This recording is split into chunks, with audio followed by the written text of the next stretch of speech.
Itinanggi ni Cassandra Ong ang pagkakasangkot niya sa mga negosyo ng pamilyang Go. Sa pagtatanong ng mga kongresista, lumabas ding iisa ang boss ng Lucky South 99 at ng Whirlwind Corporation na ninang o ninong umano ni Cassandra. Saksi, si Rafi Tima.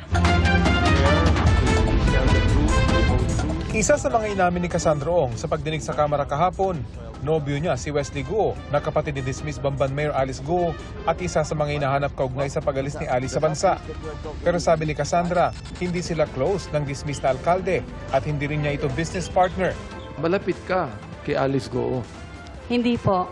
Ay, hindi ka malapit, pero kilala mo siya? Kakilala siya, Kilala mo siya? Sister po siya ng ni Wesley Go. At business partner mo sa Alice Guo? No. Ay, hindi. Pero pareho kayong na mayroong Pogo Hub, di ba?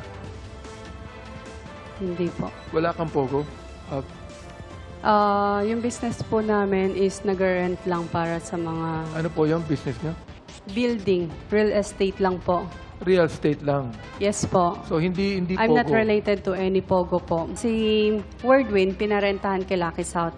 Then si Lucky South, pinarentahan lang sa mga Pogo. Inamin ni Ong, may kinalaman siya sa Lucky South 99 at Whirlwind Corporation. Sa pagdinig, lumabas ding iisa lang ang boss ng Whirlwind at Lucky South 99. Malinaw po, Mr. Chairman, na yung Whirlwind at saka Lucky South ay isa.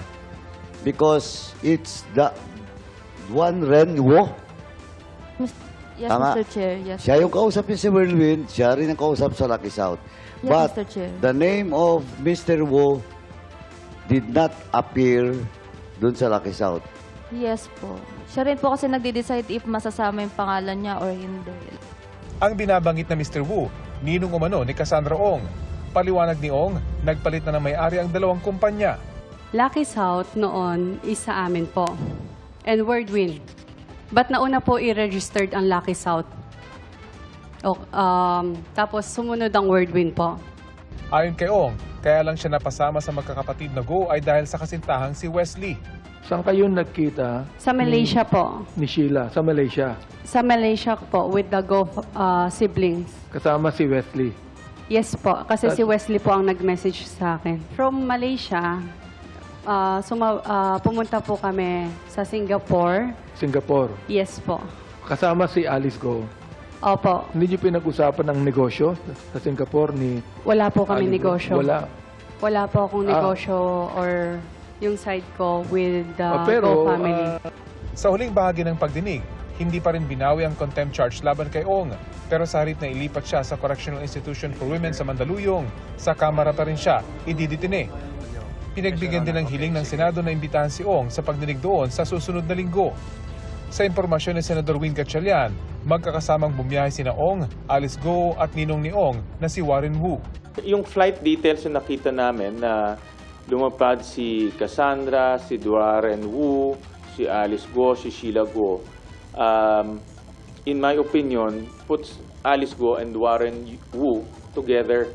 Si Warren kasi is hinihinalang mastermind ng Pogo Hub sa Porac. No?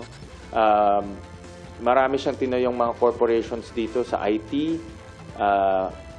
Bumili rin siya ng lupa. Binili niya yung lupa ng Whirlwind worth 1.9 billion pesos. 1.3 billion pesos. Pero hindi pumasok sa libro ng Whirlwind Corporation. No?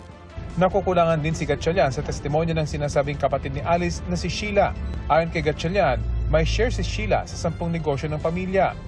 Siyam sa mga ito, siya ang tumatayong corporate secretary. Over the span of 9 to 10 years, 90 plus times, 93 times siya pumirma sa iba't ibang dokumento. So ibig sabihin, sa documents alone, sentro siya sa aktibidad ng Go family.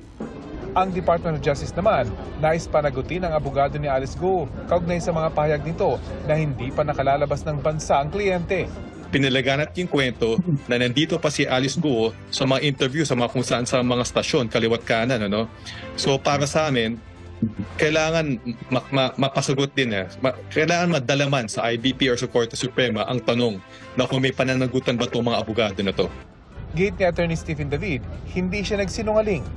paano naman hindi maniniwala? Sinabi ng abogado, sinabi ng kliyente ko sa akin, wala naman akong ibang basihan na hindi siya paniwalaan. Nilalaing ba yun? Pananagutin din si Atty. Elmer Galicia, ang notary public kung saan nagpanotaryo umano si Alice Go ng counter affidavit para sa reklamong qualified human trafficking. Sa ngayon po, hindi ko na po masabi kung talagang siya yung nakita ko. Pero hawig po. Tinanong ko po kasi siya Mayor Alice Go, sabi niya sa akin, alis na lang po. Yun po ang sabi niya sa akin. Dahil lumalabas na falsipikado ang dokumento, hindi ngayon tiyak kung tatanggapin ng panel of prosecutors ang kontrasalaysay ni Go sa qualified human trafficking. Kaya posibleng resolbahin ang reklamo laban sa kanya batay sa ebidensyang inihain ng gobyerno. Para sa GMA Integrated News, Rafi Timang inyo, saksi!